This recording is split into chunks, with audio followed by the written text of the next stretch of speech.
Yeah, definitely something that they'd like to do and would have to do if they'd like to secure this game. And by the way, our audience prediction did go 48-52 in So favor close. of ONIC. And it's a very, I would call it a very touching move from the Phoenix Army to stay put. Even if their team is struggling week after week, they're still going here in the venue. They're still making sure that the support is felt. And that's how you know they're real. You love to see it from the fans right now, and they need also the support that they can get because they also need the points to propel themselves further into the standings. Phoenix Army is going to be starting off strong by just getting the objectives. Meanwhile, pressure is already going to be felt in the bottom lane. Yeah, and loving the emblem choice here coming in from Jesus. We've seen this from Flap TZ last week. The full damage Khalid that hurts or hits like a truck. What difference is TNC is able to cover their jungle, so I mean ONIC was able to cover their jungle, and the Khalid is not going to be invading anytime soon, as he also has to deal with the Turista sitting on his XP lane. So Ryzen is should be fine in the early game. Mid lane, however, is a different story. Wow, look at the damage. Early game from Super Fringe, but that does max out all of his orbs. And ONIC right now, they do hold a bit more of the map, but XP lane is kind of struggling given the situation against this full AD Khalid. Yeah, it's just iconic that, you know, Bentings is now facing up against Lilia on the Yeah. hands of Super Fritz, because he knows how powerful this is. They used to run this with I believe that was Lolita. Yeah. In Season 9, wherein the Lolita and Lilia just invades so many times. Yeah, and that was such a glorious season as well, coming in from TNC, third place, Season 9. Bracer's Dress already going to be used here by King Kong. No ultimates here for the side of TNC. So that's something that ONIC will take, because again, they do have the Wilderness Blessing as their very own emblem, or talent rather, whatever you may call it. It's going to be super crucial for them to take this first hurdle of this game. Yeah, and first hurdle already started here by the side of ONIC. They will be the ones pulling it on the other side, but King Kong is a bit too close, and he's able to pull it on the side of TNC. Half HP in the turtle, there might be a fight. We're still waiting for Iron Hook here, coming in from Ben Things. He's trying to hide from the bush, but Hessel's going to be using the Raging Sandstorm already. There goes King Kong with Appraiser's Wrath getting the first turtle of this game. And that's an immediate clapback coming in from the Phoenix Army. Hesu using the Flicker to be able to get away, and it looks like he might escape. Yes, he will. First turtle going to the hands of TNC, and a lot of whiffs too, Midnight. Yeah, that was a methodical approach from TNC. You know, just control the turtle, try to zone them out, and Hesa was doing a fantastic job at making sure just standing in the front lines, because he knows he has a reset button, right? There's going to be the hook as well. A major play here coming in from Ben Things, although the damage is starting to hurt coming in from Nets. Good thing the bush kept him incognito. Ben Things escapes. Oh man, classic combo. You hit the Astral Echo, and then the hook has a better chance of landing. Yeah. Sadly, they didn't have the Bloody Hunt. If Bentings was level 4, that could have been a way different story. Yeah, well, we used to see this when Bentings, you know, was making a lot of TikTok videos where he just shows a lot of tips and tricks. And we did see this in the amateur scene. Like I think that was Haji and Renergy who pulled this off. It wasn't very much successful, but TNC, they're making it work. They're punishing the gold lane, and Nets is behind compared to Innocent. I mean, you would expect it coming in from Nets, right? Yeah. The scaling is going to arrive at some point later in this game, maybe 12 to 15 minutes. So ONIC Philippines really needs to do a very good job into trying to keep Nets safe. They do have like a 400 gold lead here, so that's comfort for you, right? Yeah, and ONIC, still anybody's game, but that gold lead is something that keeps them in check. You know, something to make them a bit happier compared to TNC. Looking at the items, it seems that the Beatrix, or Innocent rather, is sacrificing his mobility for damage. Yeah, I mean, he has a Fury Hammer, almost completed with the second Legion Sword for the Blade of Despair. So whenever they get the catch with the Franco, the thing is, if you're a Beatrix, you don't need move. You know? Yeah. You just need to deal damage. So I think that's the ideology behind it. And I love the fact that he's also running the Assassin Emblem alongside the Rupture. So that means if, 16 plus 5, that's 21. Add to that Fury Hammer attack penetration. That's a lot of penetration. Ooh, this is going to be the higher knock once again coming in, but Hesu is also on the backside. Tries to go for the Raging Sandstorm to escape. ONIC has him all surrounded. Hesu's going to go down, and that's going to be the first blood in this game. King Kong tries to fight for it, doesn't pull off the initiation because the turtle has actually reset. Ryzen tries to fight for it as well and gets the second turtle of this fight. It's ONIC now from 400, making it Thou Wow. And it's quite surprising that ONIC actually took out Hesu in such a quick manner. Like, they didn't even go for the turtle. The moment that Hesu came in, they knew that Hesu was vulnerable. Is this the weakness of a Khalid?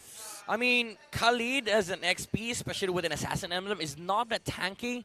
The kit of a Khalid is the ability to reset. But if you go in like that and ONIC commits on you, and the thing is, Hesu was not able to, like, perfectly get out of it. Yeah. ONIC, their thinking is that, okay, whenever we see the Khalid, we just jump on him. If we are able to take out the XP laner, the TNC is not going to be able to do much. Oh, Bloody Hunt's going to be committed already here by Bentings, but he's the one who's going to go down. Goyo is going to try his best to at least assist his teammates, dealing damage onto Yoshinu, but that is going to be of no effect. It seems like ONIC is very proactive in these team fights. Well, they should, because honestly, ONIC, when they hit the spike, like with the items being purchased on nets, if they group up, it's hard for TNC to sort of like deal with that. That's the downside of a Navaria and Franco. If you're not getting these pickoffs in the early game, come mid game, there's like a weird window where you're just weak. Yeah. And 6 minutes in, we're seeing ONIC pressing the attack against TNC already with a 2K gold lead. They know for a fact that they've hit this power spike, that they know that they could deal a lot of burst damage, especially with Lilia with the lethal ignition. And usually we see a lot of impure rages on Lilia's, and looks like lethal ignition is the way to go now.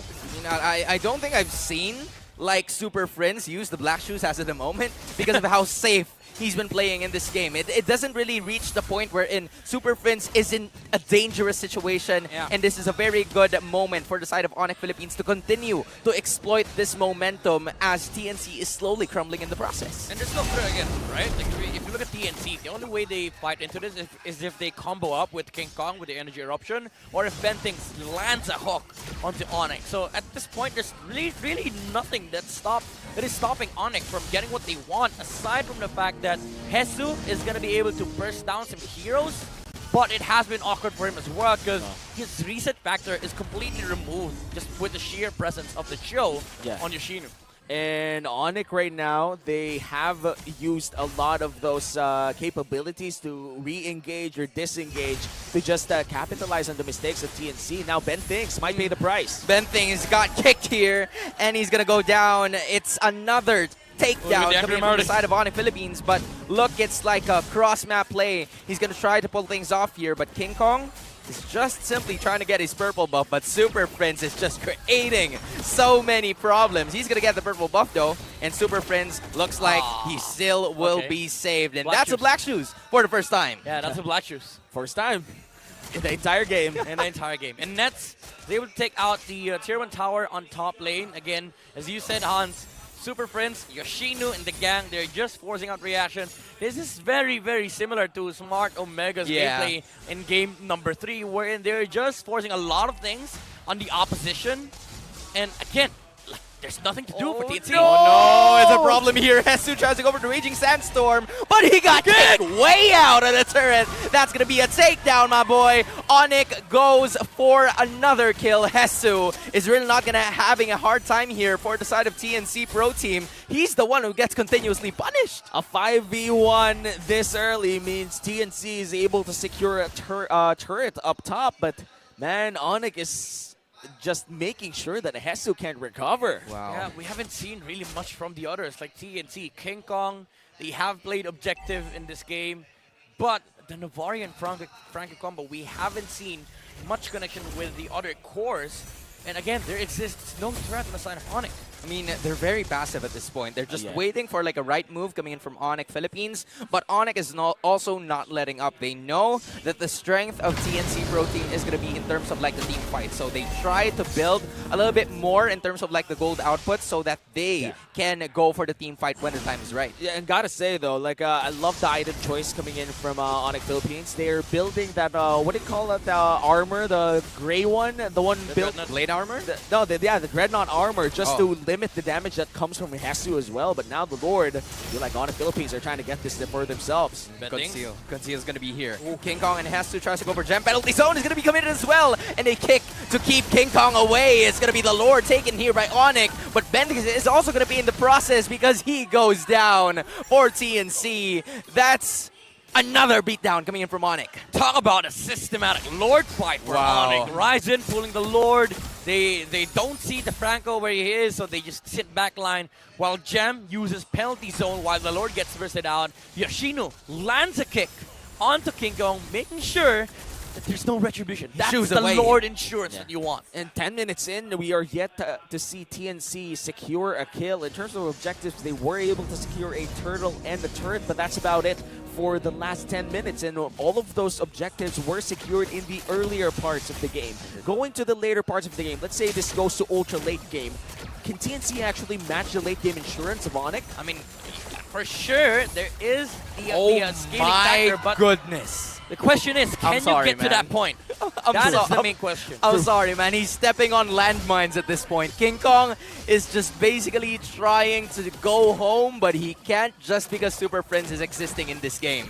Now, ONIC Philippines has developed a 6.4k gold lead, and this is not looking good for TNC. Yeah, and ONIC Philippines right now, they know for a fact that they could push this even further, securing objectives even inside their own jungle of TNC. Looking at the items brought to you by FWD Insurance, we are seeing a huge gold gap right now, a 7k gold gap. Oh, yeah. Where does this manifest? I mean, it's going to manifest for Nets. The damage offered from ONIC is majority of it is coming down from the Irithel. 1k gold over the Beatrix. That's like an entire Legion sword. Exactly. And now he is almost near completion for the Wind of Nature, which will allow ONIC to really fully commit against TNC, because now he doesn't need to worry about Hesu jumping in, Innocent getting the damage from the Nibiru, and ONIC can just apply frontline pressure, especially with Yoshino on the show. He has Flicker, has a lot of ways to have an access over the backlines of TNC. Even the Fredrin is not safe from the show. He's the lone hope coming in from the Phoenix Army. All of the gold is going to be banked on that guy. Innocent now, fortunately, has 8k gold lead compared to King Kong, who actually is 2,000 gold behind. So this is something that's very alarming for the side of TNC Pro Team. They need to give a little bit more. They need to feed Innocent a little bit more for them to get to bounce back in this game. But unfortunately, the vision isn't working. They have the Astral Echo, but they can't do anything about it just yet unless Yoshino! they want to go for it again because Yoshino's going to be pulled on, but all ultimates are going to be committed on the show. He goes down. Hesu is going to be chased here with a penalty zone and a flicker as well, and that's going to be a takedown once again by ONIC. 1-for-1, but it seems like ONIC gets it again. Yeah, you get everything that you can, take it, and get out. But again, TNC, they've committed everything for that. Like the flickers from both Bentix and Hesu. Now they have to contest Lord without their XP laner, which is Without retribution hard. too. Without retribution on King Kong. And this is really, really tough for TNC. Yeah, I mean, it's still 4 seconds for King Kong to be able to use it, but Appraiser's Wrath is not going to be unleashed here because there's a cancel apparently coming in from Gem, Ryzen, and the gang. It's going to be a retribution available now for King Kong at this point, but he has to bounce back on this game. Is it going to be a retribution? Because we've seen a lot of Astral recalls. Oh, no! Lord! But look at this. King Kong Gem goes in as well. King Kong is going to be there, tries to go for it, but it seems like it's Super Friends who actually got the Lord. The Beater Smash is going to be unleashed, but it's too late for King Kong. It's also going to be the Bloody Hunt committed here by Ben. Getting him all down, but Ryzen falls, and it's now Hesu unleashing the Raging Sandstorm. Feel the rage coming in from the Phoenix. Go for it again. Innocent with a Maniac, and he's going ham on the Sonics. My goodness, TNC, they lose the Lord, but they bait out ONIC in a choke point. The Nibiru's passion deleted the front lines of ONIC, and he was able to save himself. He knew that when he flickered and he dashed away, immediately Nets was not able to reach him, and perfect timing as well on the dashes from the Beatrix. And not just the dash, but also the confidence flicker. It was a 2v1 flicker. You Even see pop the that Wind of later. Nature just to make, Bam. just to make sure that Nets, even if he goes in, there's no damage. But the Irithel was really, really low in this clash. In TNC, they knew that they could push for more. Damn, look at that. The confidence, then the regen, goes for the Maniac. If given the chance, he could have fired that shot as well, but another fight breaks out. Oh, but a penalty zone already committed by Gem here, though. It's also Hesu who's going to go down, but Innocent was got out of the crossfire here for the side of the TNC Pro Team, and King Kong tries to go for it once again, but Appraiser's Wrath is no longer going to be committed. Goyo's the only one left. Bentings in another universe That's tries to go for it as well. Ah. And it is looking like Goyo, Bentings, the no-go combo is a no-go for TNC. Oh man, the glory is short-lived. It looks like ONIC Philippines is wanting to end this already, but can they actually end it? Oh, they might actually do so because Goyo is going to be using that flicker, and ONIC gets game number 1. That winning moment is brought to you by your official sponsor, FWD Life Insurance. What a game, man. I thought we were having a plot twist at the end, but Yeah. I guess that's it. I mean, it was like a very dominant display from ONIC, but it looked like TNC were on the way to pull up on Omega. True. Yeah, but it wasn't the case. You know what? Again, scaling was a factor here. That's the reason why TNC was able to kind of pull off the victory team fight. But